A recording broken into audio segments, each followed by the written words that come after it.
Hello viewers, I'm SB and welcome back to Sunless Skies, where today we have some exciting things ahead of us. Did I grab the stuff we need from the bank already?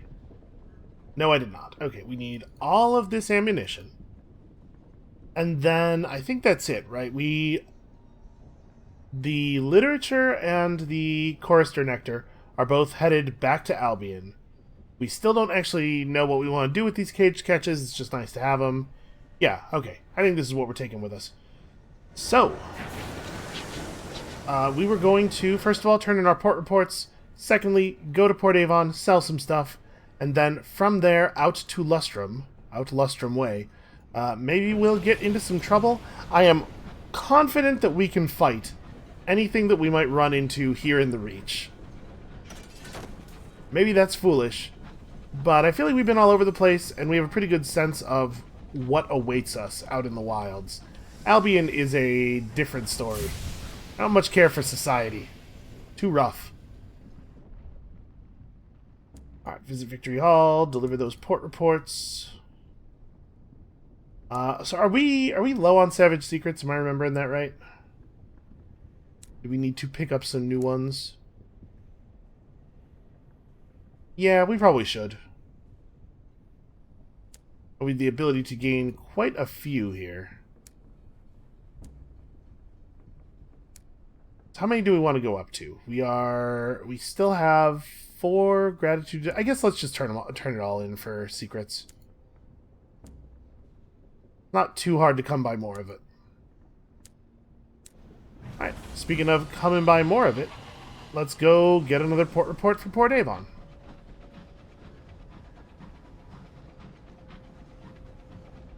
So I'm a little concerned, like the way the challenges and everything of the game are constructed.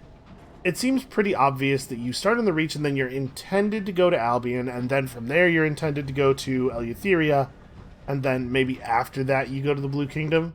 And if Albion is as terrifying as it is, I am extremely worried about the kind of weird shit we're going to see in Eleutheria. Careful. I probably should have dodged there. Like, I should not trust them not to run into me. We've seen on a number of occasions that they have no intention of not running into you. I kind of want to be going this way. I do really feel like this train's more maneuverable. I kind of wish that... Again, it might just be in my imagination. Maybe there isn't a difference in the handling of the trains.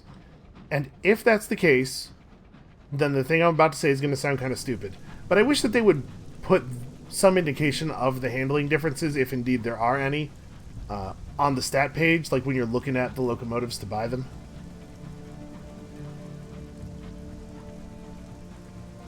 So right now, we're at like under 1,000 sovereigns, right? No, we are at roughly 2,000 sovereigns. We're going to make a bunch of money here. We're going to make a whole lot of money when we go to Lustrum. That Mullet class liner is... That's like a thing we could totally just get, I think, after this, if we wanted to go back to Albion and cash in some of our saved up resources. I think we could afford it, like, almost definitely after we do what we have to do in Lustrum. Alright, so Port Avon, write a port report, and go to the bazaar, sell them these verdant seeds for 80 each. It's just wonderful. Also, hey, 150 experience and a bunch of extra welcome, which is pretty cool. We do not have any use for it right now. Do we want to buy any fuel or supplies? We're probably okay. This stuff's heavy, right? Yeah, I think we have enough. And Lustrum sells both, right? Yeah. Yeah, we're good. Alright, so the best way to do this is going to be to go through this way. I suppose we could stop by Titania and grab another port report. It's not that far out of our way. Yeah, sure. Why don't I just make this journey take as long as humanly possible? But hey, once we get to Lustrum, like, a lot of stuff is going to happen. I'm not going to say that I'm excited to become a member of Parliament, but I am excited about the opportunities that being a member of Parliament might unlock for us. Then again, we don't know how how difficult it's going to be. It may not be the case that I could just show up and get elected. I'm figuring that we probably won't have a lot of competition because it's Lustrum, and anybody with the means to get elected to Parliament is not going to want to have to go to Lustrum to do it. Especially given that Parliament has sort of a low status in this place and time. So I'm hoping we're going to walk in and just go, hey, I want to do the Parliament thing, and they're going to go, okay, finally somebody wants to do the Parliament thing, and then I'm going to get like one vote, and that's going to be enough because nobody else is going to get any. But it's possible we'll have to actually like do something for them. Then again, I think they like us out on Lustrum. Isn't that where we blew up the Windward Company? I think people probably mostly felt pretty positively about that. I felt pretty positively about it. And why would anyone ever feel a thing that is different from the thing that I feel? Why, if we acknowledge that possibility, then I have to, like, admit that other people's feelings are real things that actually exist in the world? I don't know that I'm willing to do that.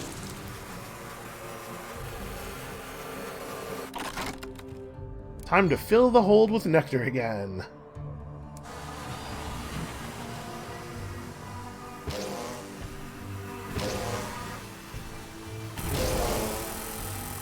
Oh, that was not a kill, huh? Come on. That was a terrible shot. Alright, well there's kind of a lot of them around. We might actually take a significant amount of damage here if I'm not careful. Sometimes I wonder about... That's annoying. Sometimes I wonder about ever having been afraid of these things. They're so dumb.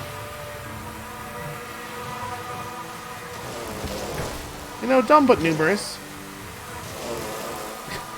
Really dumb, though. Jesus.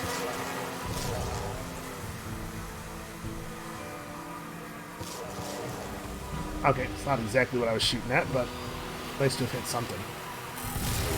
There we go. I am taking more damage than I would like here. Because obviously the amount that I would like is 0.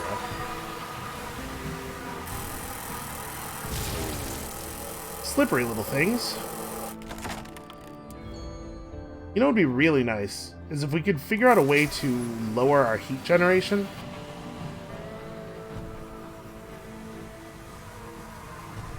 That's something I would definitely give up a loadout slot for. Man, they keep separating perfectly around my projectiles.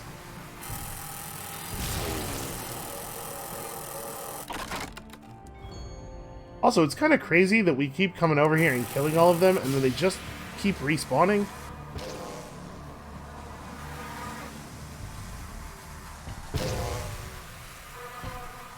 I will say that even though we are like really good at killing them now, and I'm not afraid of them anymore in a mechanical sense, the buzzing noise still is definitely setting my teeth on edge, you know?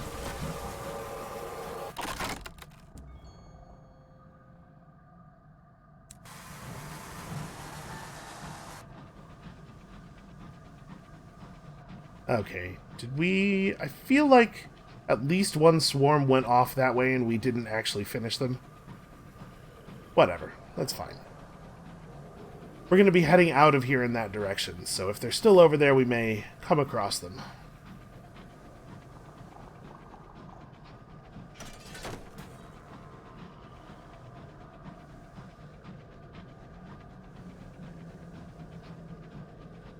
Does Titania sell supplies and fuel? I don't remember.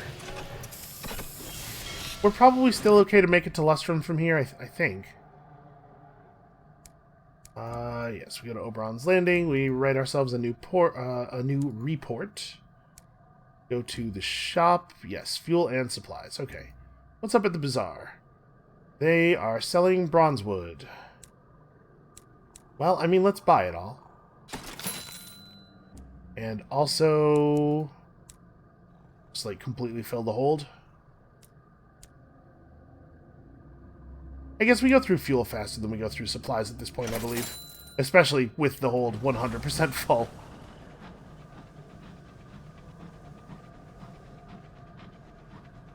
Okay. To Lustrum, and we will just kill any bees we find along the way, through the Williams Weald. I do feel like there's a whole lot of story available at Titania that I have not yet unlocked, because we haven't fixed their archaeological, or the architectural problem, rather. And I am a little concerned that, like, we might actually finish our ambition before we find Eleutheria. Like, I think there's a non-zero chance of that. Unless we go to Eleutheria right after going to Lustrum, which I might do. Well, this is just very embarrassing. They're not even moving, really. There we go.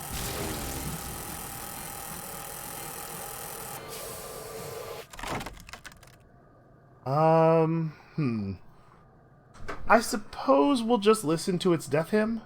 They say it contains secrets if you can bear to listen all the way to the end. Yeah, sure. The sound is memorable, but not noticeably distressing until that high C, which makes your teeth itch. Afterwards, are you wiser? Are you stronger? You're not less so. The bees died, you lived. We have removed some giant aggressive bees from the world, which feels like just sort of a good deed.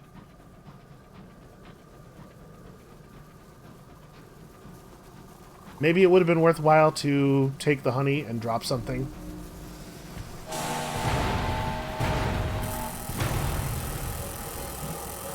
Well, that was pretty smooth.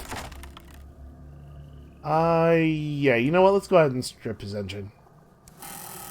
Maybe go almost back to full. They sing of a well in the unpleasant fate of the one who gave them voices. Yeah, alright, let's drop something. Maybe we just drop a crate of supplies. Drop a barrel of fuel. I think I would rather drop a crate of supplies. And then we could turn around and fight those bees. So we're about to crack a new crate of fuel anyway.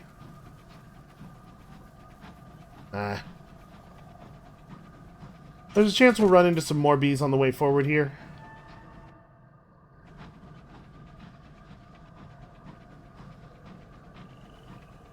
I probably should have just fought those bees, huh? I regret it, but at this point we've come too far. And look at this.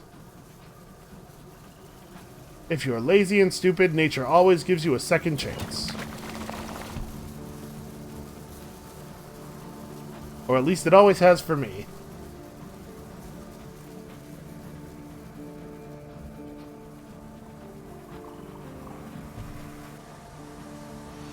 Whoop.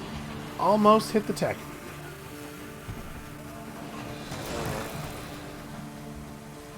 Can, at the very least, get ourselves a little bit of experience here.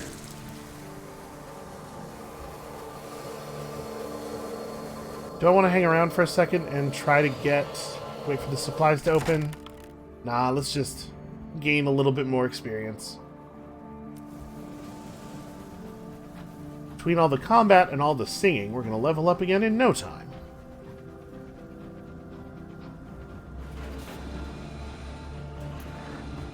Speaking of all the singing, I do not remember, where were we on the Clayman's quest? Ah, yes, we had to find a place we've never been. There's a bunch of going to ports that we've never seen before in our quest log right now. Okay, seems like the bees are feeling very aggressive at the moment. Try to take out this swarm. Get myself some more nectar. There's room in the hull that could be filled with money-making stuff. Fools.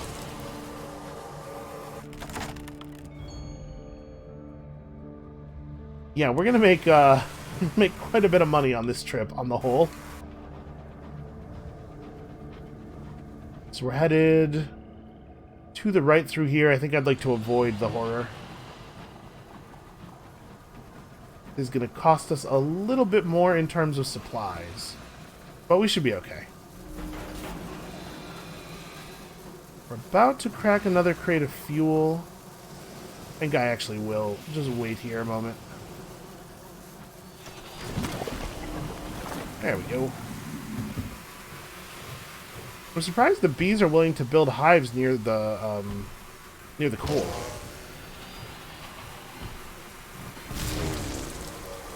Alright, let's hear one more terrifying bee song.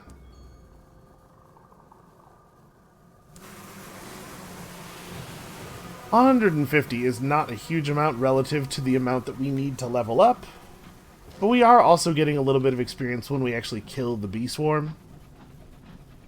I don't know. Over time it adds up. How much honey am I carrying right now? 9? And I still have the 4 honey left in the bank, right? So all 9 of these are basically just for sale. We did gain quite a bit of terror during all of that fighting, which I guess I understand. The giant bees. At this point, we're sort of used to it. I'm almost blasé about fighting the giant bees, but it's got to be truly terrifying for every member of the crew. We haven't actually gone through this way. You know, now that I'm looking at these, they look less like ice crystals and more like that glass infestation, don't you think?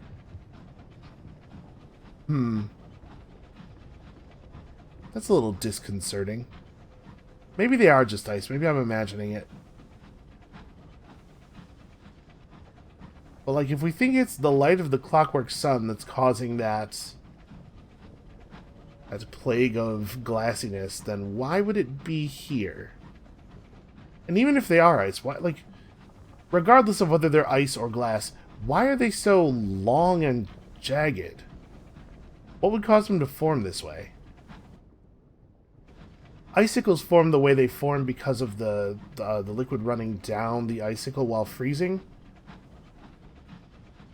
But a similar force would only cause this kind of formation if gravity was pulling the liquid out and away.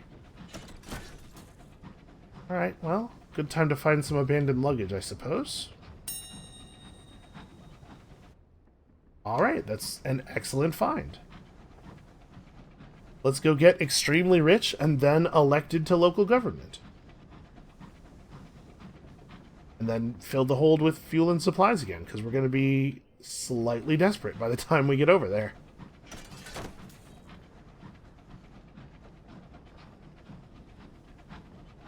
So our terror is high enough that I think if we had ours on board... I do not like that eagle noise they make. Why do they make an eagle noise? Also, I totally flew into that. If I had not turned around and started moving, he would have just missed. Ah! What was I was about to say something and I cannot remember what it was now.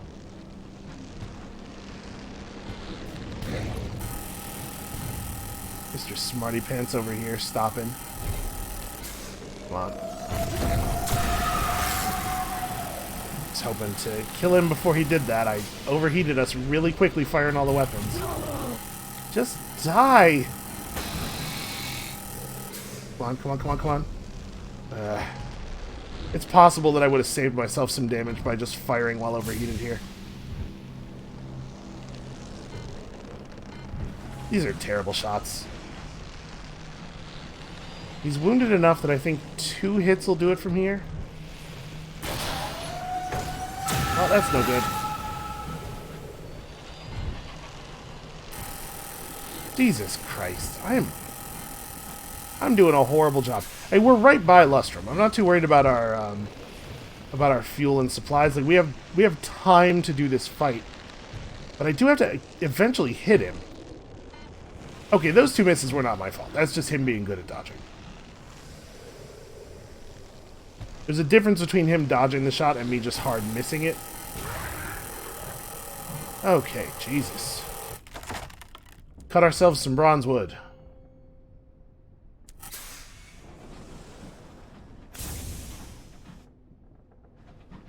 Okay, we have too much terror. But oh, that's what I was about to say. We have enough terror now that I feel like if we had ours on board, they'd be causing us problems. So I'm wondering if... at first I was thinking, okay, you get terror and then you have problems with stuff on board because of how terrified you are. And despite that, we're going to go ahead and grab these hours and try to get lucky. Try to get lucky and not have them freak out on us. But I wonder if it's the case that like certain types of cargo are just inert. You know, munitions and chorister honey don't cause problems for whatever reason. You would think the munitions definitely could. You know, I kind of can taste her misery. When you put it like that, when you say the mother of mountains bleeds ours. Stop. Wait. We get close enough to loot that. Okay. I guess let's, since we don't have room for another point of supplies anyway, let's just get whatever loot we can out of the carapace. I could have just left that there and looted it after we go to Lustrum, maybe. It might have despawned, though. I'm not sure. Sometimes time passes while you're in port, right? Okay, let's make some money.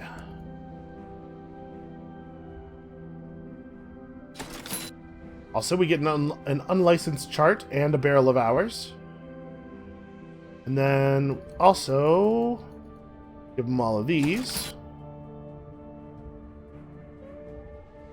Gained even more fortunes with the Tacites. And our reputation with the Tacites is now over 100. And they're selling some seeds. Sure, I'll take these back home.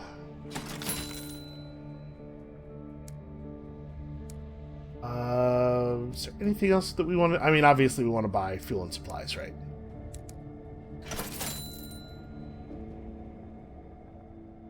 Guess we'll buy one more crate of supplies. Okay. So we should definitely grab a port report. And then stand for Parliament in Lustrum. The prospectors here like their representatives cagey and careful. It costs 50 sovereigns to stand. It is refunded when/if you win. We have a pretty high chance of success. So, like, what these people know about us is that we came to town, we ran a claim for a little while. We were good listeners, right? We listened to all of their tips about running a claim, and it helped us do a good job. Then we blew up Windward Company headquarters, and then we bought them many, many, many huge cases of munitions so that they can blow up the Windward Company. You know, whenever they feel like it, whenever they're feeling a little bit down. If that's not going to get us elected, I don't know what possibly could. The election is called. At least a few of the people bother going to the polls. Boy, am I familiar with that song. The votes are in. A toothless prospector stamps his foot as the numbers are read out. With barely any more support, Melusine Murgatroyd flounces off to invent something capable of properly expressing her annoyance, though it soon turns into some kind of automatic tea stirrer. I sense that that's a problem she's had in the past. You wait for your name to be called out. Sure enough, the people chose well.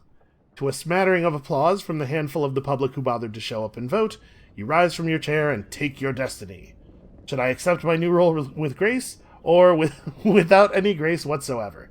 I think we should probably be nice. These people are large, and we just armed them, so... We congratulate our defeated opponents, and take on our new role with the dignity that it demands. You've done it. Time to prepare for government. So go back and begin your career at the Floating Parliament. Was becoming a member of Parliament one of the deeds for moving the Canto forward?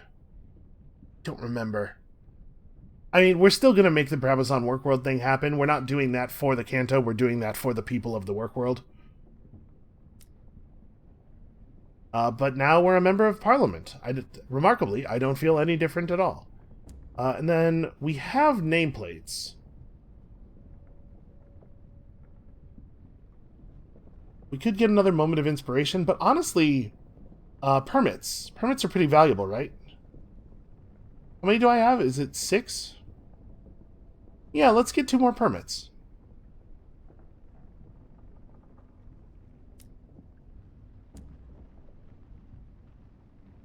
Alright, the Tacites really, really like me. And the Windward Company feels the other way. I get that. I've earned that. We're definitely not going to set up another claim because this time I think it actually is possible that we're never going to come back to Lustrum. So I guess let's just bounce. Am I remembering that we needed to go to Carillon for something? Oh no. Tensions are high and the crew are making mistakes. The preternaturally fertile seeds of the Reach must be stored with the utmost care. A flicker of light, a lap of moisture, and they burst into violent growth. Like the sack in your hold. Alright, so... we could try to salvage the sack of succeeds. The sack of seeds. We're pretty good at this. Alright, everything's gonna be fine. We're just gaining terror. The crew advance with secateurs. Vines coil pleadingly about their wrists, but to no avail. Eventually every frond-like root is located and removed. The sack is saved, although the crew have had enough of gardening. Yeah, I don't remember whether we needed to go to Carillon or not, but we're going to. We may as well pick up a port report on our way back. So we made quite a lot of money there. I'm tempted to just go back to Albion, honestly. I suppose, for the entertainment value of the series, we should go to Eleutheria so that the viewers don't mutiny. But I'm definitely tempted to just go back to Albion because of the fact that now that we have all of this Chorister Nectar, and we have all of these permits, and we've become a member of Parliament, or at least we are most of the way to becoming a member of Parliament. I think we have to go and formally accept at the Floating Parliament. I think we should be able to get some stuff done and move our Canto forward. Ah, you monstrous little coward. Also, I do want to spend some more time looking for that wreck that we found where we needed the 15 Tales of Terror. Well, I think probably we ought to just mourn the dead here because we gotta get our terror situation under control. Okay. Yep. Disperse the rubble.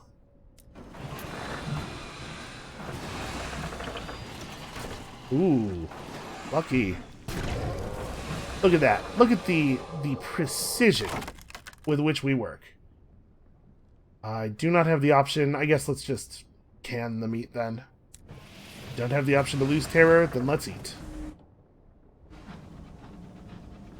Oh, and I see something loot-worthy over here. I mean, it's just going to be another asteroid, right? And we don't actually have any hull space. Yeah.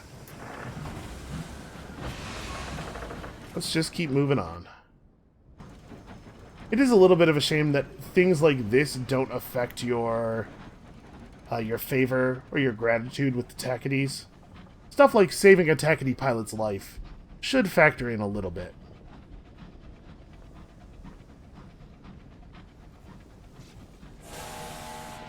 Oh, that is a Marauder, and he wants a piece. Ah! Look at that. I can very occasionally dodge.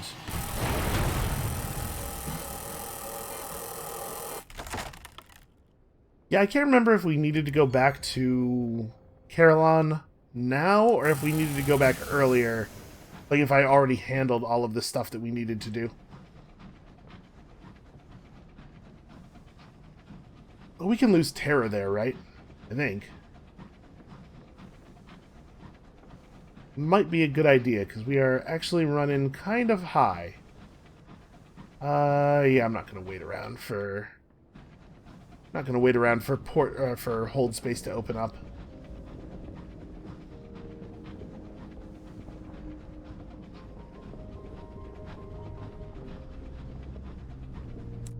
I feel like there was something we were supposed to do in Carillon. It definitely wasn't you. We dealt with you already. Yeah, she needs to go to Eleutheria. No, I think we're done. I don't know. I must just be remembering that we needed to go to Carillon last time we were here.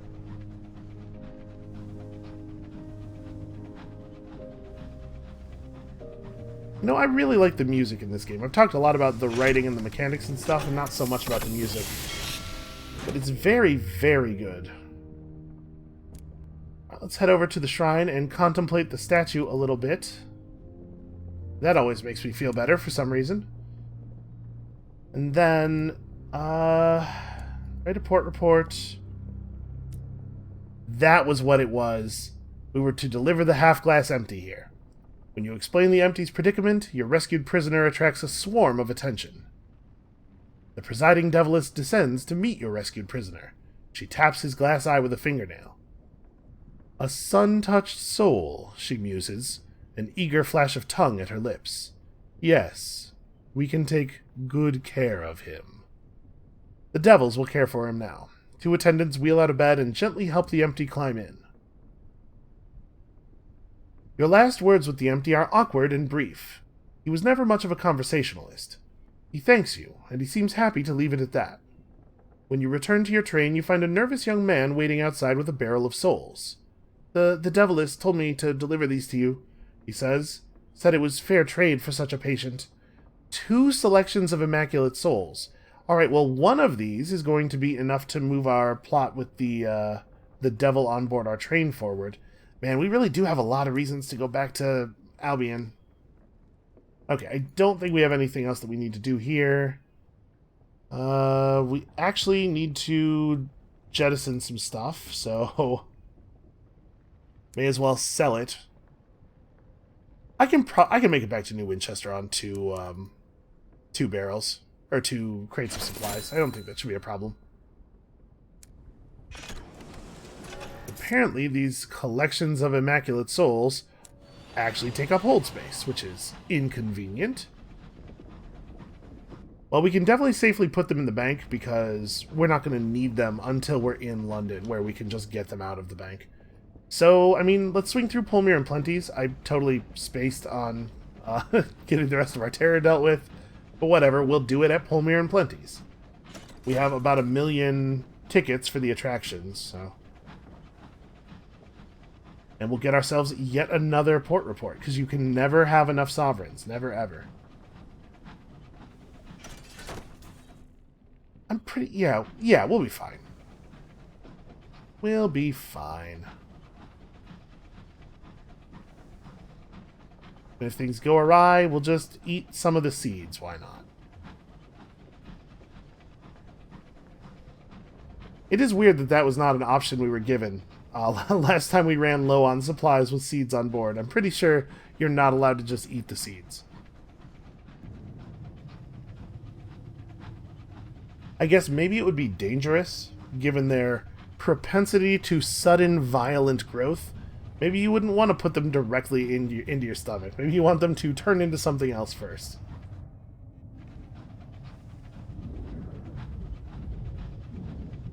Boy, it sounds a lot creepier here than it did last time we were here. Almost like the big creepy obelisk is trying to keep us away or something. Which is weird, because I thought we had made good friends with the big creepy obelisk.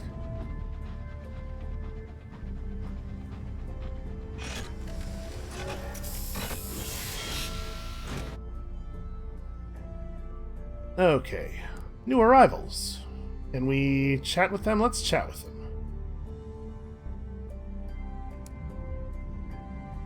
Then we go and we pick up our free tickets. We write ourselves a port report. And then we just play a bunch of rigged carnival games, because sometimes it's fun to be a mark. I said that kind of glibly, but I totally mean it. Really do sometimes enjoy playing those rigged carnival games. I'm not sure why. That's kind of an interesting question. Like, what is it about being a willing participant in basically being made fun of? What about that is entertaining? Well, I think we have enough supplies to make it back, so I guess let's just buy some of these, and we'll make a little bit of profit off of these back at London, or New Winchester. I probably don't... I'm like giving serious thought to selling a barrel of fuel to get the last one. We probably don't need to do that. Let's stop pushing our luck here.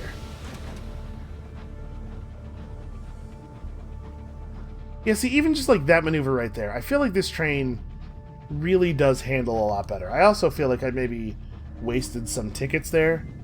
We probably didn't need to do the last visiting of the amusements. because we're gonna get some terror reduction when we hit New Winchester. Man, the back of the train really is wider than the front. I was gliding so close to that rock and thinking, well, if the front of the train slid past without hitting it, we're probably fine, right?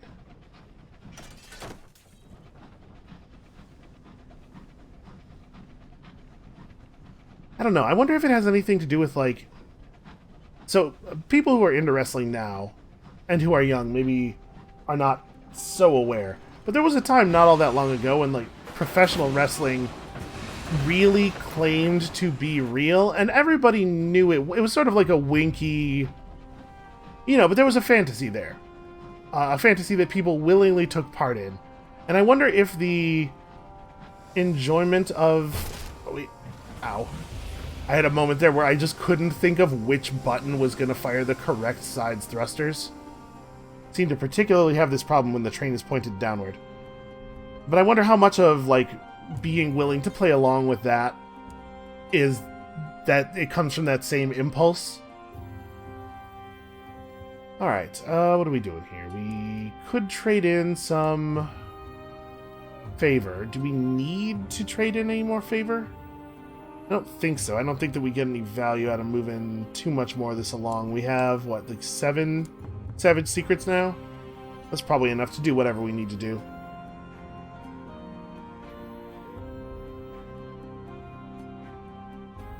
Yeah, let's get a couple more artifacts, I guess. We'll just hold on to 5 favor.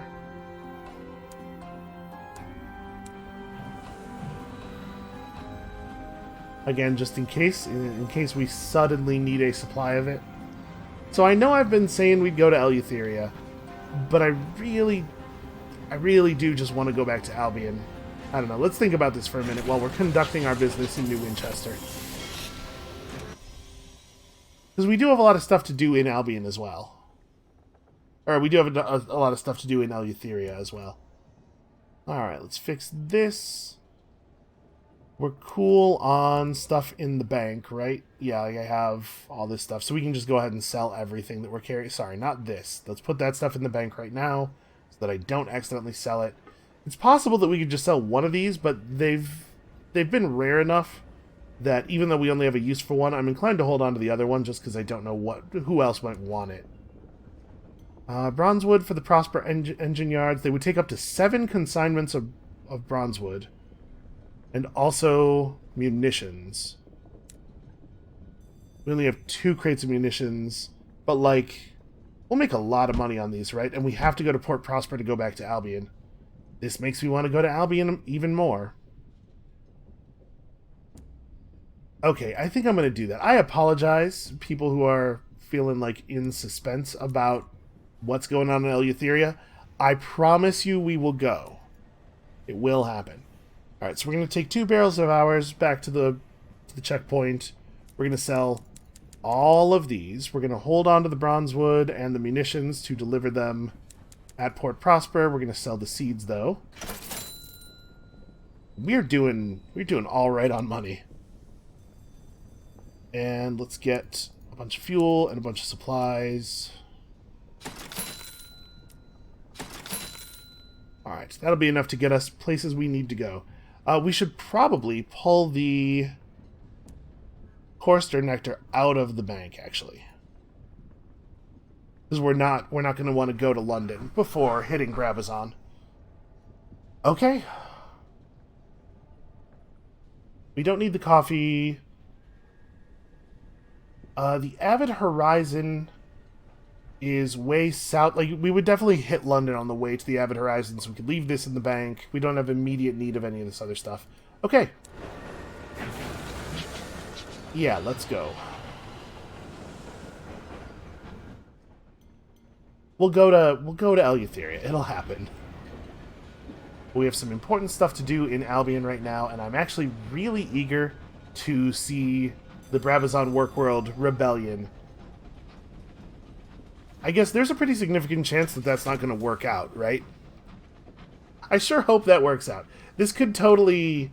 I think it would be totally consistent with the tones and theming of this game For us to start a rebellion that just gets violently put down, start a doomed rebellion, I think they would let us do that. And that would just break my weird black little heart.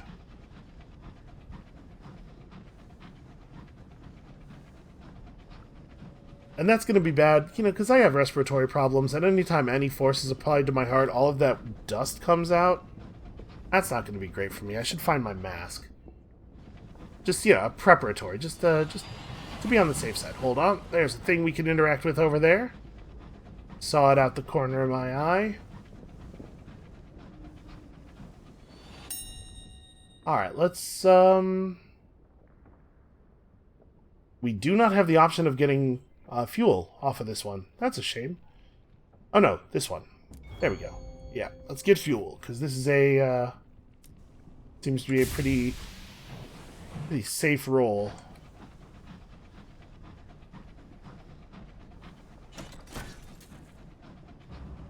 So we could take another chance at finding Perderance while we're out there, but mostly, I think we're going back almost entirely for the Brabazon plot. And then the fact that once we've moved the Brabazon plot forward, we will also be able to move our ambition forward. A homestead. Yeah, let's sit down for a nice meal with these people. The homestead has a remarkably well-stocked meat larder. A surprise, given that their livestock consists of a single mangy goat. The meat is gamey and rich. Seared and salted with a thick slice of bread, it makes a delicious meal. Every moving thing that liveth shall be meat for you. Okay. Let's all just not spend any time thinking about that. Oh, he stopped. What a jerk. Almost like he doesn't want to get blown up or something. Oh, I'm gonna get hit. Nope. He chose not to take advantage of his moment there. He hesitated, and now he shall pay the price.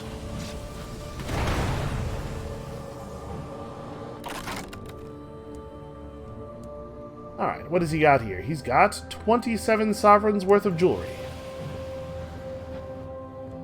Well, you know, every little bit counts, I suppose.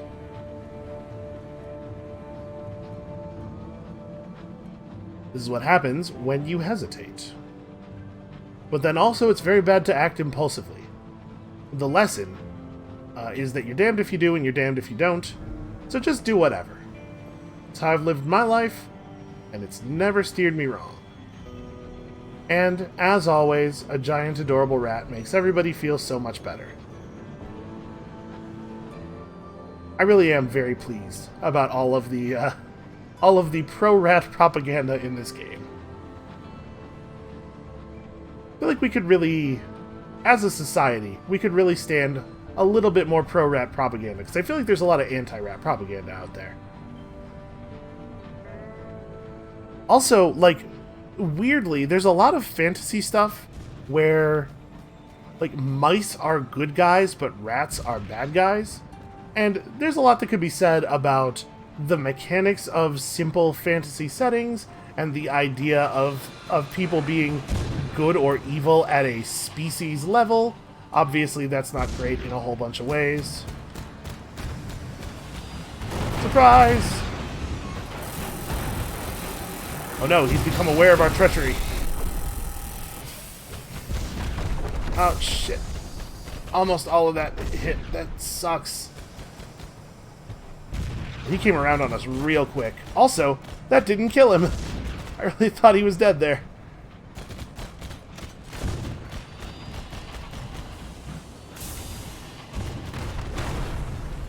Okay, took a little bit more damage on that than I would have liked.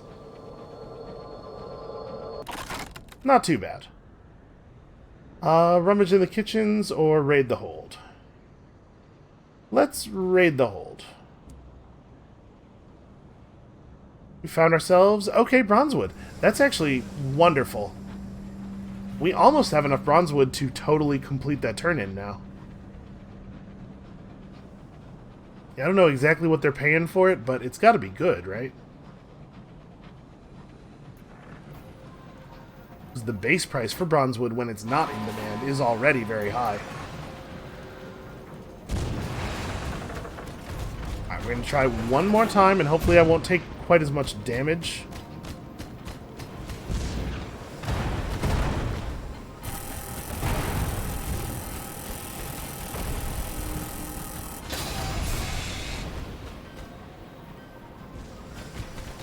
That's a bad shot. That's a bad shot.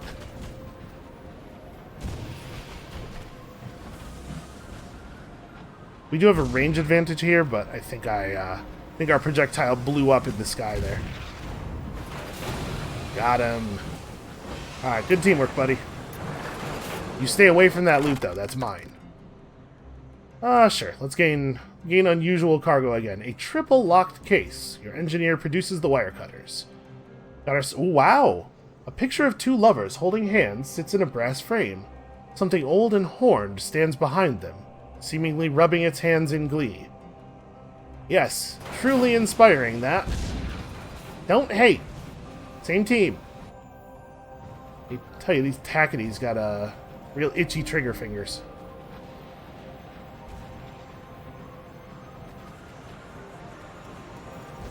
Alright, so let's drop off an awful lot of cargo here at Port Prosper.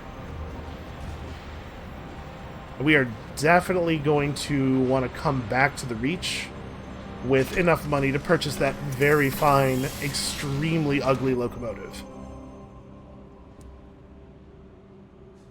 Now, let's write ourselves a port report. I do not think we should take on board a settler because I'm pretty sure that they only want to go to locations in the Reach. So let's supply 6 of this. Wow, 295 each. That is just a wonderful number.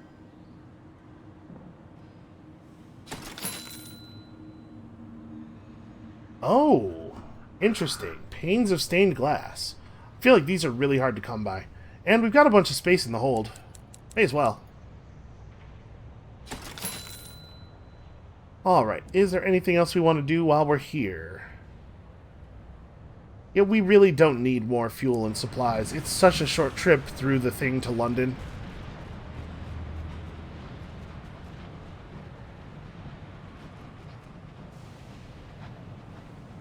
Although I guess we might want to go to the floating parliament first. You know what, we'll be fine.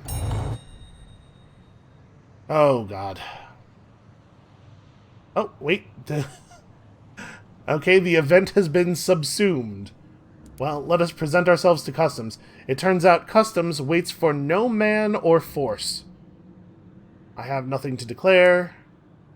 And then let's just get the hell out of here and not have to deal with that event. I think I would definitely prefer to hold on to my permits because I have a lot of things we might do with them.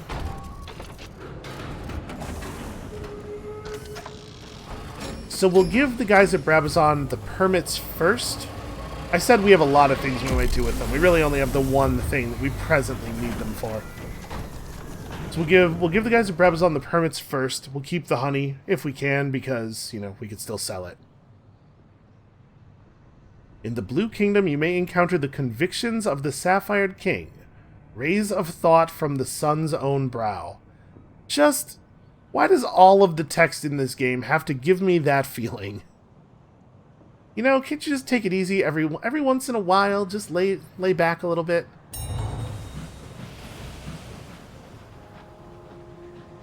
Okay, to Brabazon, which is right over there. And then, I mean, from there we may as well go to the floating parliament, right? Claim our official spot in the unofficial part of the government. This bridge makes me nervous every time because it's just thick enough that the light doesn't show on the other side of it until you're just about to get right up against it yourself. So does the floating parliament... Let's see here. They sell fuel, they sell supplies, and then like the Royal Society sells both. We could go from the floating parliament to there if we had to. Yeah, we'll be fine. Am I going here? This way? Yeah, these spans are really difficult to distinguish from all of the other things in this area that I crash into all the time. Although it's possible that the concussions from crashing into things all the time have something to do with my inability to distinguish. Alright, so let's grab ourselves a port report. Okay, we're going to try one more time to help a work welder with their paperwork. And one of these days I'll figure this out.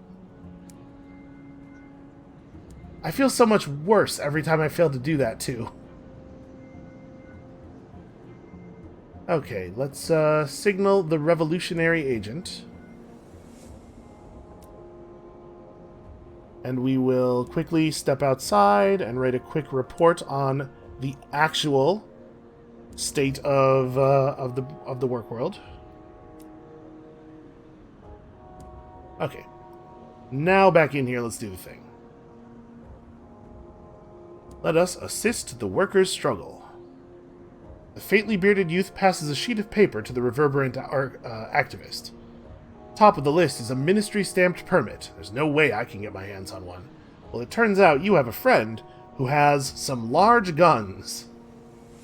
Large gun can be basically anything you want. Ideal.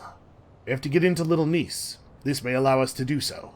There are some overseers I used to know who got promoted out of reach, but they owe me, and I'll be able to remind them of the debt.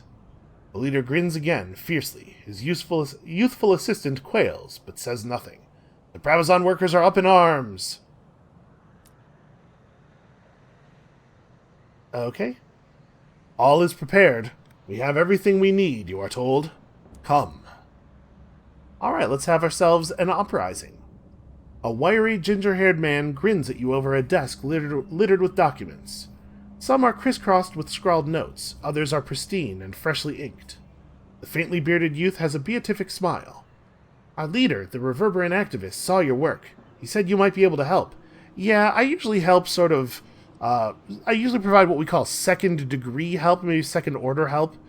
I should just get back on my train. The thing is, I have to go back to London in a minute here, and I would love it if my face was not associated. The reverberant activist is agitated, pacing anxiously. Come, quickly. Our plans are prepared and our patience is gone. It is time!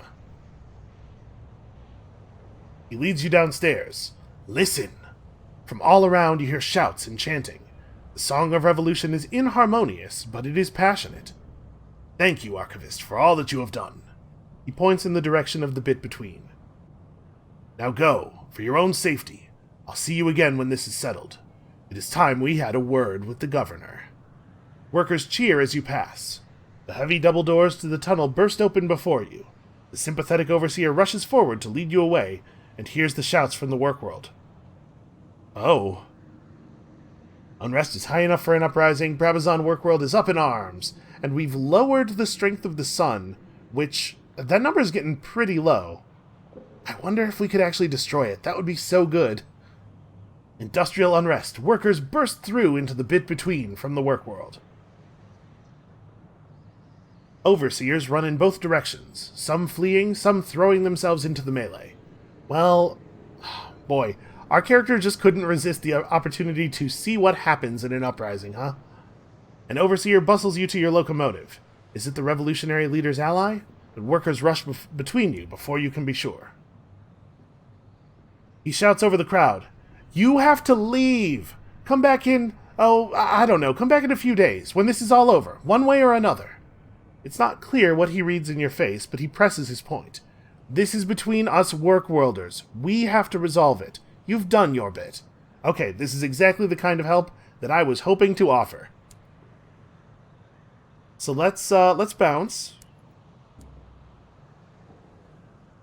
And let's take on a bunch of crates of munitions. You know how I feel about munitions. And then let's buy ourselves a little bit more fuel just so that we are sure we won't get stranded. Okay, now let's bounce. It turns out we do have some stuff we could run off and do here. I guess I could have just flown north over that. Yeah, we'll head up to the floating parliament where we can buy supplies and get ourselves all properly parliamented up. I don't actually know if there's a route through here.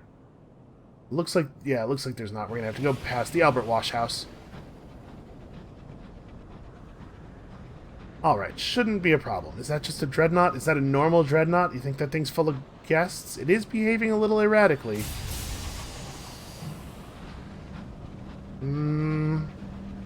No, I think it's just piloted by stupid people. That's also kind of terrifying, but in a different way.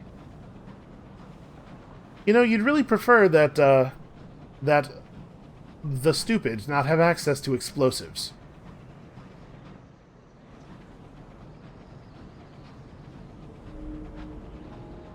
thunder of industry has fallen silent here. Not all London's endeavors succeed. By the way, it is the 6th of March. We're not that far off of being able to see... Ooh, can you get to the floating parliament from this side? But we're not that far off from being able to see what exactly is going on in the Trader's Wood. I'm excited about that. I'm excited that it has come around so quickly.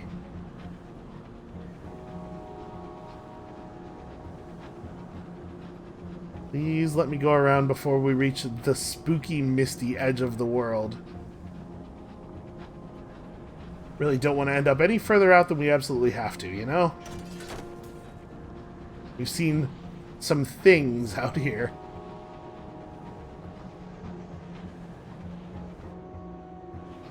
Okay, I guess actually we want to be on the north side of this building.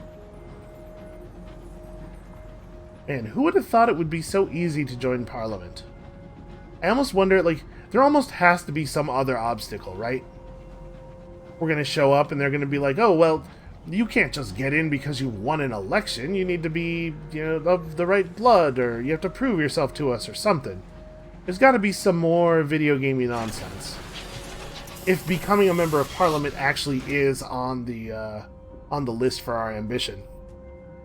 A bell rings, and the protesters outside the palace drop their placards for a few minutes. Well, I guess we could stop in and have some tea, eh? Nothing can go wrong while enjoying an only slightly stale bun. We unlock this because we are in possession of an ant.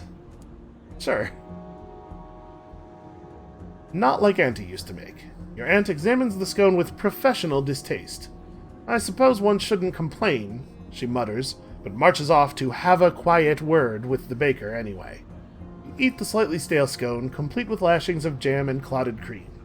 That's a gross name for a thing. I'm sure if you showed me some clotted cream, I'd be like, oh yeah, I've eaten that a bunch of times, but that's a gross name for it. Okay, may as well write ourselves a quick report. And then, do we enter the House of Commons? Only ministers and MPs are permitted through this entrance. I'm one of those, technically, I think. The wheels of government continue to turn, but its halls have seen better days. Most are green-tinged from decades submerged in the stolen river, during that unusual historical interlude when London was stolen by bats. Water still drips from unseen reservoirs of damp. Even so, the house remains a hive of favor trading, drinks promising, and constant debate. Yeah, let's take over the Department for Albion Affairs. A loquacious civil servant strides up to greet you. Ah, Minister, right on time. This is because we won a thing? No, did we? Is this unrelated to my election? The loquacious civil servant glides through the labyrinthine house with an ease it took a career to acquire. This way, Minister. Do step over the drunks in the hall. Journalists, you know. Old habits die hard. Ah, here we go. Your new dominion. He pushes open the door. Your new department's carpeted floor squishes underfoot. Almost nobody glances up as you enter. You are, after all, just the next minister in a long chain of distractions to their work. You have taken note of the will of the people. Have I? So, okay, I'm a member of Parliament now. My minor confusion here is probably mostly that I'm not familiar with exactly, like, what the titles are in the British government. Okay. The Department of Albion Affairs is a windowless, airless place at the top of many staircases. Outside your tiny office, a small regiment of clerks, led by a loquacious civil servant, busies itself with reports and paperwork, then carefully files it all away in an elaborate system designed to ensure nobody ever sees any of it again. What am I supposed to be doing? Minister, the traditional vocation of both this office and one in your esteemed position is to take upon the duty and indeed burden of establishing and integrating new legislation of a beneficial yet cost-effective nature for the pan-Albion citizenry, with a twin focus on problem elimination and controversy avoidance paradigms.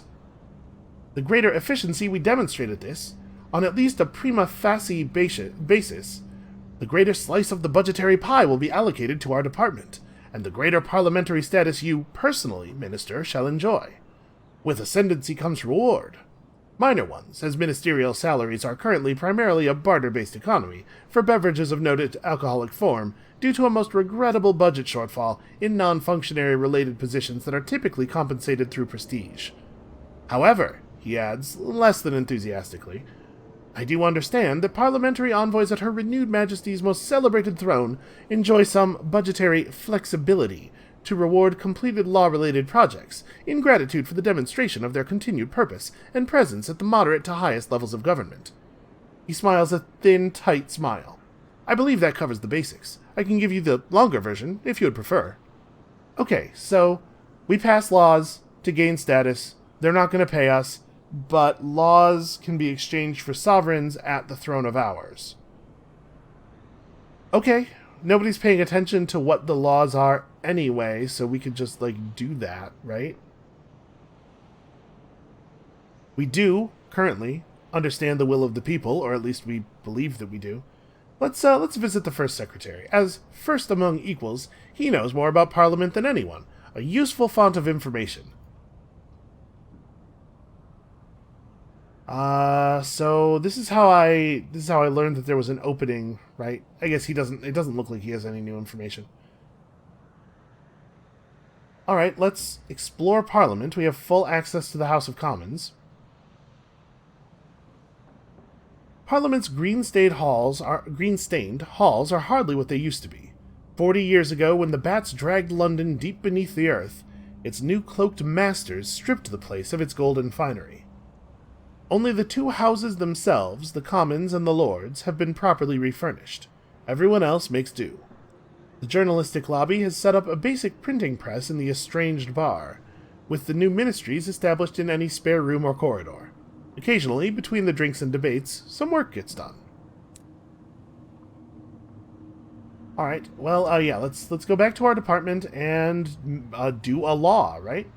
You can learn the will of the people at ports around Albion and the Reach. Bring it here to be the foundation of a new bill. You'll work on this bill for a week, unable to leave until it is passed or rejected. Okay, I don't think that should be a big problem. We're not in a hurry to get anywhere. It is Monday. The week begins with endless meetings. You are spared the most tedious of them. The loquacious civil servant explains that in matters of government policy, ministers tend to be more of an unfortunate necessity than a boon. The loquacious civil servant consults the latest opinion polls. This is indeed a courageous law, he comments, in a tone usually saved for a particularly unfortunate eulogy. Every day you get one action to try to boost your bill's political capital. The higher this is, the better its chances of passing at the end of the week. So, we only really have one option here. We're pretty good at hearts. I will convince them in advance that this bill should be law. Let's give ourselves a nice speech. You appeal to their patriotism. You stir their souls. You paint them a picture of a better world. Where necessary, you even talk about the actual bill. I don't think that is a thing that happens in government. Current polls indicate your bill has no support. Well, that wasn't a great start. We could scare the House with a tale of terror. Fear has always been one of the best political motivators. Sadly, extremely true. Yeah, alright. I don't think it's a good thing in the long term for us to use fear as a political motivator. But it sure does work. You can't argue with the results. You paint the fascinated MPs a tale of the wonders and hardships outside of their parliamentary cocoon, taking care to sprinkle in a few embellishments when they seem to be on the verge of dozing off. It may not all sink in, but they won't quickly forget the gory details. Okay, a tenth of Parliament supports our bill. That's a start. Let's see, we could dig up dirt on a rival MP, intimidate the backbenchers. Seems to be sort of a strong-arm option. Conduct a survey of the protesters outside. Well, we're guaranteed to succeed on any of these, so I guess the question is, which of these do I think is going to be the most effective? An ambitious orator has set his sights on you, and you must be dealt with. This seems like it would really only affect one person's vote, yeah? Let's try intimidating a whole group of people. A careful series of threats and bribes does your dirty work better than you could have hoped. The yapping hordes eat up your words and agree to support you. Alone, they may not be enough to push your agenda through, but it certainly won't help. Certainly won't hurt. Okay, a fifth of Parliament supports our bill. It's moving. It's going. Let us commission a voyage into the flooded cellars. A few gifts of some pre-fall wine will turn opinion in a hurry. Yeah, bribery also seems to be an effective motivator. There are small rowboats near the wine cellar entrance, down the stone steps into the freezing water. There's no light down here, but whatever torches you bring. The rowboat clinks against bottles fallen from the many shelves. Greyfield's 1882, Moralway's 1872.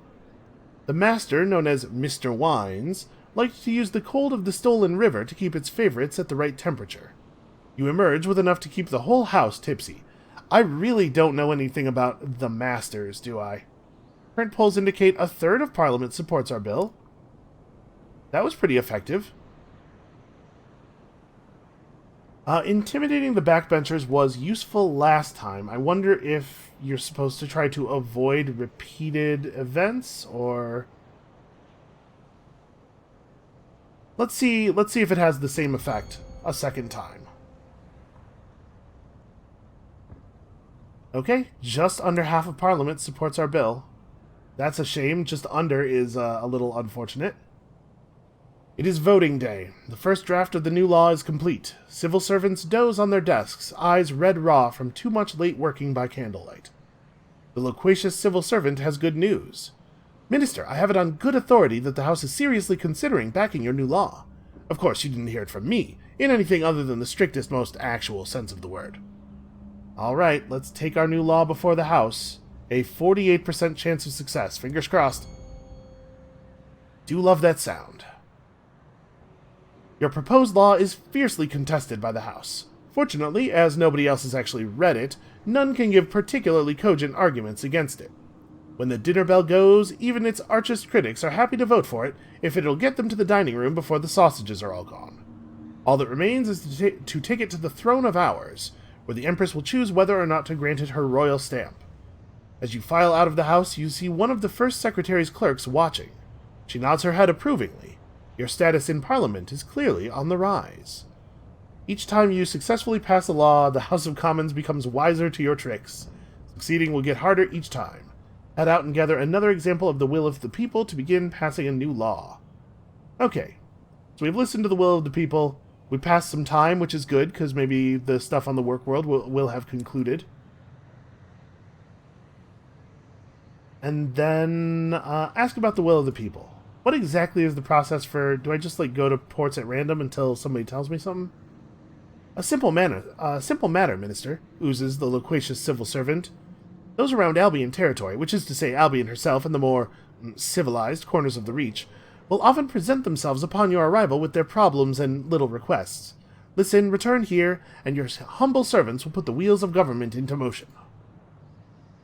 Okay, yeah, so we just go to ports until an opportunity presents itself. Fair enough. Let's head back outside. The damp air quickly gets oppressive, and we've been in there for an entire week. We can observe the people's protest. Yeah, there's not going to be anything new to do here. The crowd continues raging against whatever it is they disapprove of. You leave them to it and return to the quieter, more civilized greenery of the main lawn.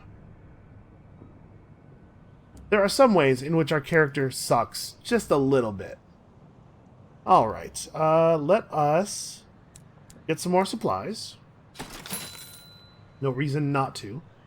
And then I guess we could take on a caddy of tea. Also, no reason not to. So now, the question. Do we just head back to Brabazon? The Royal Society really is out of the way. Yeah, let's just go back to Brabazon. It was however many days it took us to fly out here, plus 5 days, I believe. I think we showed up on the 7th.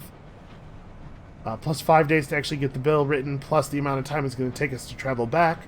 I'm hoping that will turn out to have been enough. Okay, so just go straight east. Do not veer off the path, because you do not want to meet anything that might be residing any further north. You know what? We've explored almost all the way out to the rim. I was about to say, how likely is it that there might actually be something up there? But I think probably not very likely. Okay. I'm definitely not going that far out of the way. Let's see if we have indeed waited long enough. Do this Brabazon thing and then head back to London, and if we did, in fact, foment a successful rebellion, then we should be able to push our ambition even further forward. I think we're doing very well on it.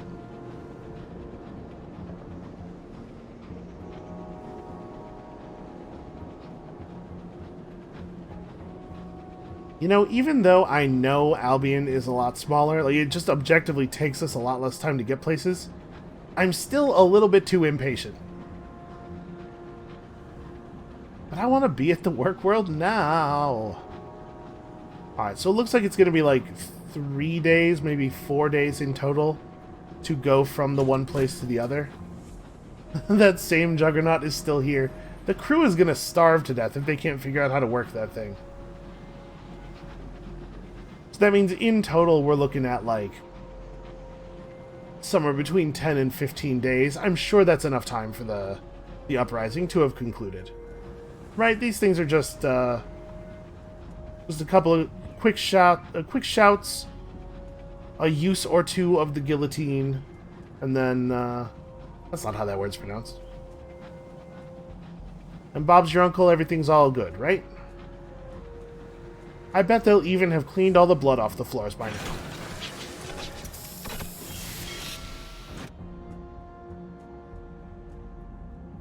Ooh, you can see only overseers in the bit between. That's not a good sign. But all is not as it was before. They seem tense, on edge. An overseer runs up to where you stand by your locomotive. The revolution's over. The governor asked about you. He tries to say more, but needs to catch his breath. Uh-oh. I'm a little concerned about this. Finally, he's restored enough to continue. He seemed eager to see you. Said to let him know if you docked. But maybe you should just head straight across. Tell him yourself. I wonder if this is a different governor. The overseers aren't wearing their working capes. Their blazers, combined with the way some bob to you, make them seem very cheery. One holds open the door to little niece for you. It is a brief walk to the old governor's house. The door stands open, unguarded. In the front room behind the desk is the reverberant activist. He has not seen you. In front of him, with their backs to you, are two men. Neither has removed their stovepipes. The advisory board was horrified to learn of conditions under the previous governor. Genuinely shocking. We're convinced that you are the person to right the ship. After all, who knows it better than you? The man takes out a sheet of paper and places it on the desk. You can't see what it says. The other stovepipe speaks. There are some practicalities that might mean progress is slower than you or I would like. Production must be kept up, of course. After all, that's what puts food on the table. But I'm sure you can find efficiencies your predecessor couldn't. We leave it in your hands, Governor. Both stovepipes chuckle warmly. They shake the hand of the new governor and leave, giving you a small nod as they pass. The new governor looks confounded. Whatever he expected, it was not this. Oh, you've gained 25 strength of the sun. The new governor is meeting with representatives of London. It turns out, the sun always wins in the end. Perhaps this wasn't what you expected. Maybe you knew this was inevitable. But you've caught the revolutionary leader, the governor, by surprise. Yeah, so he's, My suspicion is that he'll have every intent of fixing things, and then he's just gonna fall sort of into the same habits that the other governor fell into, and for that I'm going to shout at him quite a bit. The workers of Brabazon trusted him. They sacrificed their time for him in the hopes that he would save them. And now this. The governor meets your gaze, but says nothing. A gasp alerts you to the presence of the bearded youth. How long has he been standing behind you? With a gesture, the governor dismisses him. When the governor speaks again, his voice is low. If the furnaces die, so does Brabazon. The reality is, I can only shuffle a few workers off the work world, but the rest would freeze. He smiles, bright, charming. I can make things better, at least. I can give them hope. He glances at the document on his desk. I won't be leaving. I've no use for this. Take it, please. Okay, well, I don't know. That doesn't seem 100% bad. It's not good. Well, we've stolen a royal dispensation. I'm sure that'll be useful. The workers are unhappy. They realize this isn't fair, but they cannot yet see the opportunities for change. An uprising has occurred. A new governor is in place. But how much has changed?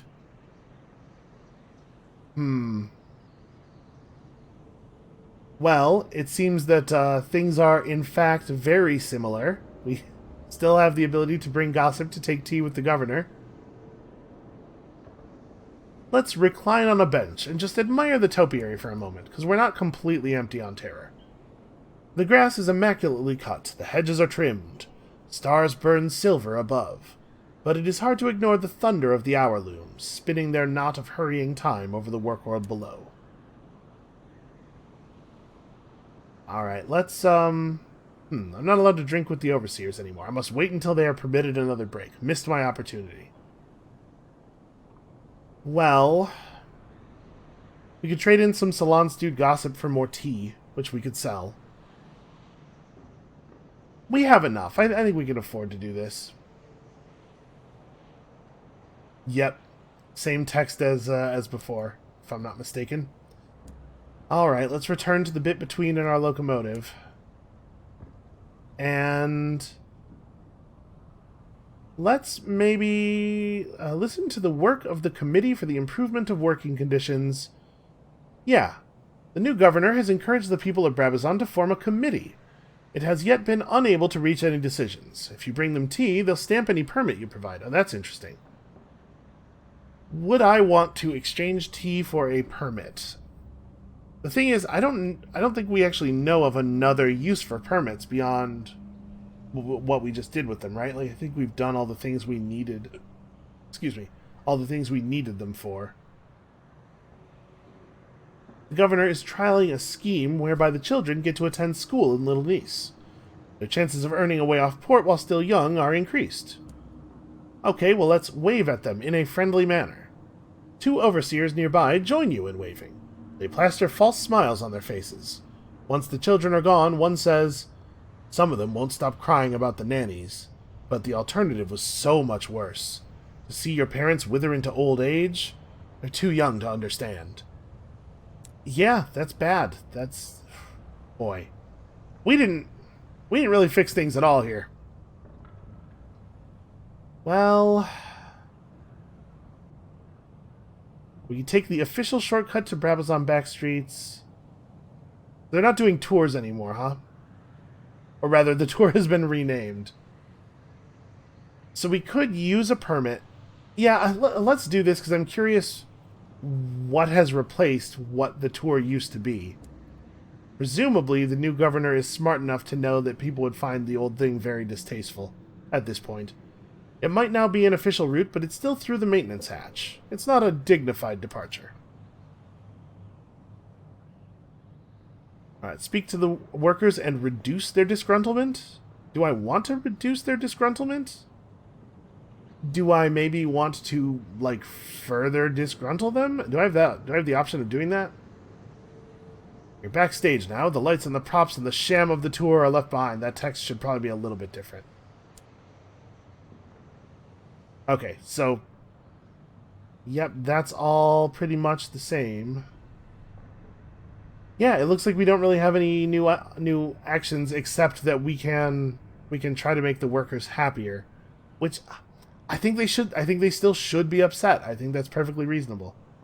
All right, let's get out of here. This place is bumming me out. This whole place is just a great big disappointment now. So let us bail the hell out of here.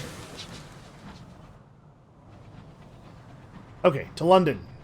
Maybe we've done a deed worthy of writing about. I did become a member of Parliament, although it felt like it was very, very easy. So, it seems to me It's maybe not a thing you could write a whole canto about. And then, I guess, the disappointment of the outcome of the revolution is... That's something you could write a story about. It's a profound sort of disappointment. And, you know, it's not like it's the only thing that ever happened to us. We could include all that stuff about the bees. Oh, dear. Okay. We can take this guy if we're just smart. Although I'd feel a little bit... You know what? Maybe we should just go because I'm not at full hull right now. I feel like we've had trouble with these dudes in the past. Yeah, let's just head to London.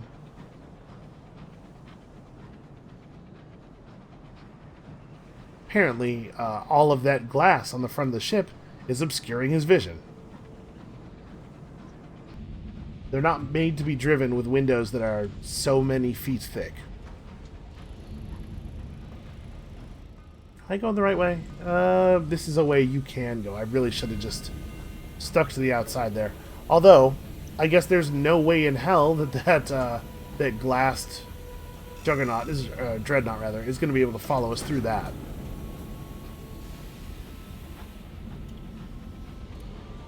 All right, let's hit the London dock, turn in our reports and stuff, see if we are in fact allowed to push our ambition forward with the things we have seen and done.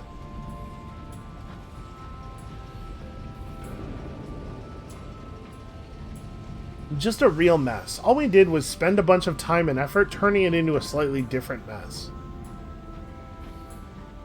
I don't know what the good outcome would have been when they execute all the overseers, and then what?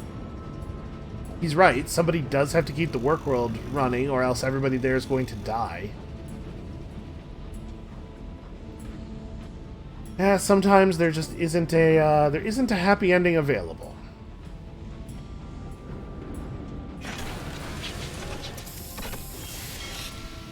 Alright, well, let's see if our publisher thinks any of that stuff is good enough. But before we do that, let's go ahead and get ourselves some repairs.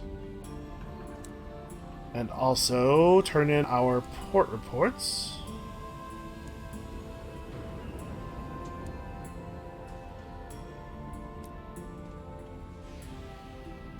We could arrange a meeting with the philanthropist. Like we've done some stuff for him now. We've transported some people.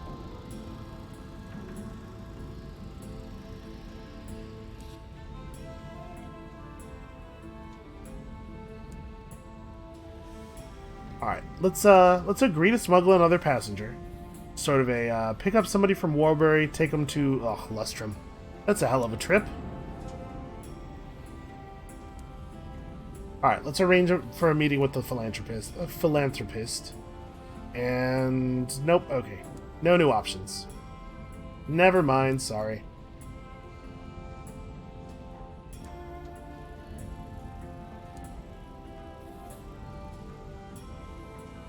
Okay, hand in a new law at the throne of ours.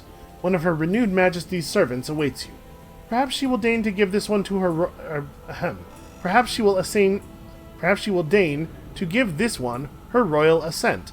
It helps if you read the words that are next instead of the words that are down the sentence a bit. Enshrining your hard work into official Albion law. Wouldn't that be something? You present the new law in its ceremonial purple-cushioned box. Not to the Empress, of course. The servants whisper that this is for the best. The last time someone disturbed her, she became displeased. Instead, a page takes the honor of removing the finely written vellum scroll from the box, ceremonially tearing it from top to bottom, lighting it on fire, and ceremonially stamping the burning pieces into ash. A parliamentary envoy awaits you outside, bearing a bonus for having got a new bill at least this far. Delegations are waiting in Carillon, Lustrum, the Most Serene Mausoleum, and Warlbury. And we got paid, I guess. Probably this happens to everybody, right? Okay, well, I feel like we could maybe write something kind of compelling about that experience. Oh, I need to get one of my selections of Immaculate Souls out of the bank here. Let's try to meet this Baroness of Hell that the devil assures us is in London. The repentant devil does not know her current address, but he is certain it will be someplace formerly grand.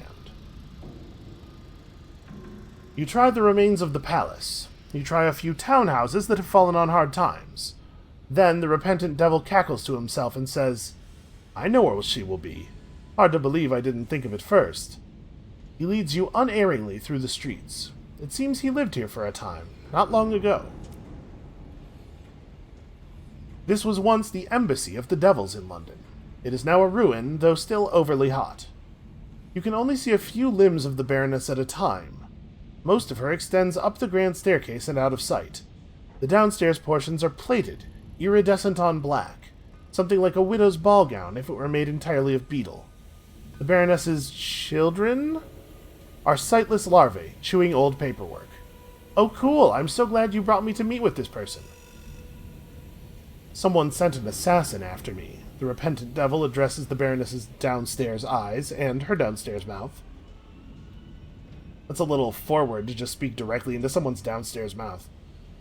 The plates of the Baroness's exoskeleton spasm. The rhythm is the rhythm of laughter, but the sound is the rustling of leaves. When she speaks, it is with the same desiccated quality. If I had the energy to kill you, I would have done it long ago. No, my old friend, your problems come from very much another direction. They visited me, looking for you. She turns her notice to you. It must be irritating serving such a master. He becomes intolerable when he is bored. I don't think we should correct her. That seems unwise. She studies your silence for several moments. When you don't move or speak, she seems satisfied. Okay, good. We did the right thing and didn't get eaten by any mouth, regardless of which floor it was on. So who was it who came for him? I said that there was no point in trying to take him anywhere he doesn't want to go, the Baroness remarks, extending one limb toward the repentant devil. But she seemed likely to keep trying, so I killed her and kept her effects. She produces a bundle of things: clothes, a mean little dagger, and some paperwork. The bundle has been chewed on by the Baroness's children, but the papers still look legible. With that, you are ready to leave. What will you speak of as you depart the embassy? Let's dwell on his ambitions. Of course, he could never have been happy to live with the Baroness forever. Ooh, that may... I think these might both get us in trouble. Let's do this one. These days, she takes an interest in souls mainly for form's sake. She never appreciated the art that goes into such matters. If he had continued to live with her, he would never have been able to return to his proper work. Okay, sorry, that was not... We were not talking to her about something as we were leaving. I was talking with him as we were leaving. Okay, so we visited a Baroness of Hell with the repentant devil, and he has become even more ambitious, which I'm sure will have no negative consequences whatsoever. How you feeling there, buddy? There was one more thing that he wanted us to do, but we could definitely chat with him a little bit. We still have to visit the Well of the Wolf. Let's ask him that. He looks his most forbidding when you pry into this question. There is a friend, a colleague, from the earliest part of my life. She died, as far as I know, in the fighting before the devils went to Caduceus and escaped the judgments. But that was then. If she is less dead now, I would expect to find her at the Well of the Wolf. She always did have a taste for dramatic protests. He looks unapproachably morose for a few minutes, then adds, I have no taste for places that celebrate defeat, but I will go where I must. Okay, I was kind of hoping he was going to tell us where it was. That's fine. We'll figure it out eventually. Okay, so let us speak to the publisher and see if any of our exploits are good enough. Yep, I am the Revolutionary Brabazon, and I am a quote-unquote successful member of Parliament, you know, for a certain definition of successful. Let's write about being a revolutionary, and we'll just embellish a little bit, is all. We'll just fix it in post. You were behind that entire affair? The publisher grins. You never cease to amaze. The chattering classes from London to New Winchester have been speculating about the cause of the upheaval for months. This will give us some truly succulent publicity. Okay, but we're not going to tell people it was me. It's all going in the fiction story, remember? He's not listening to me. Alright, let's write the 6th canto. Your writing will need to be novel and enticing if you hope to delight the more experienced palates of London. Every time we level up, that sound scares me. The city bustles outside your window, paying you very little mind. It's liberating, somehow, to be in a city where you're relatively unknown. In New Winchester, the weight of expectation was crushing. Here, the indifference feels like freedom. 15,000 experience is pretty good. As you contemplate the blank page awaiting inspiration, you realize that throughout the course of the song you've written of your crew only when necessary. Perhaps now is the time to tell their stories in more detail. Or are they just going to remain your supporting cast? Their stories deserve the limelight, and I'm saying that mostly because I feel bad about how many of them we've gotten killed. Your crew are as important a part of the tapestry as you. It is decided, in addition to depicting your most recent exploits, the 6th canto will delve into the stories of your crew. You are careful to get their permission first, of course. At this point, a role of prominence in the Song of the Sky has the potential to bring unwelcome attention from readers, critics, journalists, and other reprobates. A moment of hesitation, and then a dam bursts in your mind. Words flood the page and carry you forward in an irresistible current, until you are flung into an ending as though dashed upon rocks. The result is rushed and imperfect. Grimly, you go back. You knock the story down and rebuild it, brick by painstaking brick, working with the nihilist fury of a master blacksmith forging his own guillotine. See, I do know how that word is pronounced.